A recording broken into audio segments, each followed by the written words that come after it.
They're going to bring a lot of challenges. Easily, arguably one of the best defenses in our league. They're stopping the run at a high level, not allowing a lot of points. They're stout up front, very strong. Backers are veteran, they're experienced. Their secondary is as aggressive. Quite honestly, in all phases, they're going to provide a lot of challenges. They play challenge man-to-man coverage. They're going to make it hard on the wideouts, hard in the pass game. D-line is strong. They're going to make it tough to run the ball. So without question, we'll be the toughest challenge up to date. Great team coming into our place. So once again, we're going to have to answer the bell and rise to the challenge. You have to be mindful where Peppers is on the field. Yeah, I think so. I think that he's a very disruptive player. They use him well. Again, he plays aggressive. Just like a lot of the great defenses in our league that we face every week, they're getting hands on guys. They're disrupting. They're aggressive. They're attacking. They're downhill. So without question, we need to know where he is. But in general, I don't see a lot of weaknesses. So, to say he's a strength more than anywhere else, I think they're all pretty strong. Do something different defensively that caused Nate maybe not to be as sharp as he was? Anything there? No, not really. And we talk, and I think a lot of the coaches in this league will talk that Iowa is pretty consistent with what they do every week. They're well coached. They're disciplined. And, no, I don't think we saw anything that we weren't ready for. I feel like, you ask Nate, he's going to say he wished he was a little bit better with his eye discipline than he was on Saturday. But, made a lot of plays for us, made a couple mistakes. We had some drops as receivers that didn't help anything. But, I know he's excited to get back out and get after Michigan.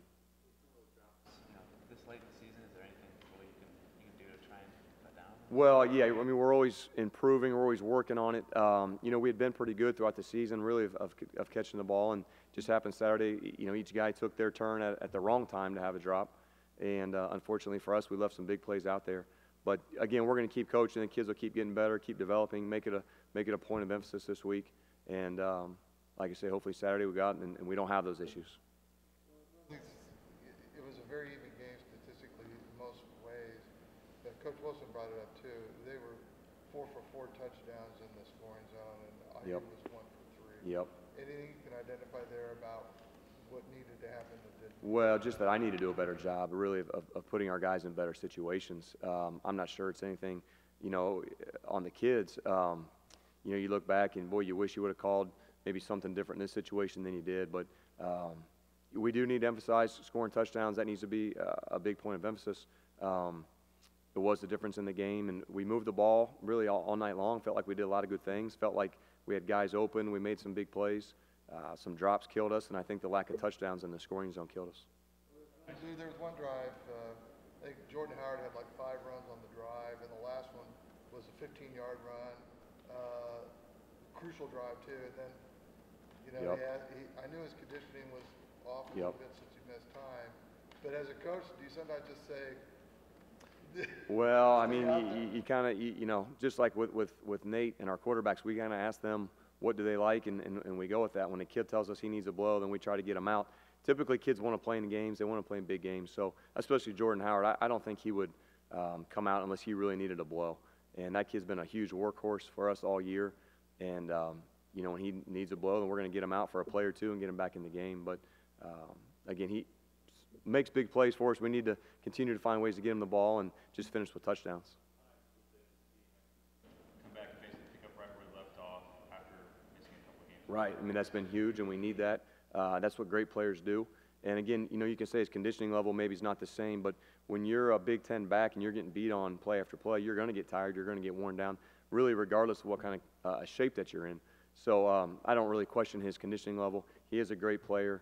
And for him to come back at a high level, to me, is not surprising, but it's what great players do. Earlier, he wants to prove he can play in this conference. Do you feel like he's proven that? Without a doubt. Or he obviously feels like he's got more to prove, but what would you say to that? Yeah, he does, because I know that he missed a couple games. And so, you'd like to see him play in every game and do it at a high level every game. He doesn't have to prove anything to me. I mean, I've seen what he can do. I see it every week. I see it in practice. He's a great one. I think he's one of the best in this league. And once again, I'm glad we got him on our team. How well do you know, if at all, Jim Harbaugh and just the impact that he's I don't know that I can speak to that. I don't know Coach at all, other than to admire the job that he's done. I know that they're going to be a hard-nosed group. He's going to coach them hard. They're going to play physical. And all I know is really what you see from the outside. At all playing Iowa's, physical run defense, that's pretty highly ranked, compared to the team at all, or help them going up against another one this week? Right. We spent some time talking about that from a mindset of how we approached last week, we have to approach this week as well.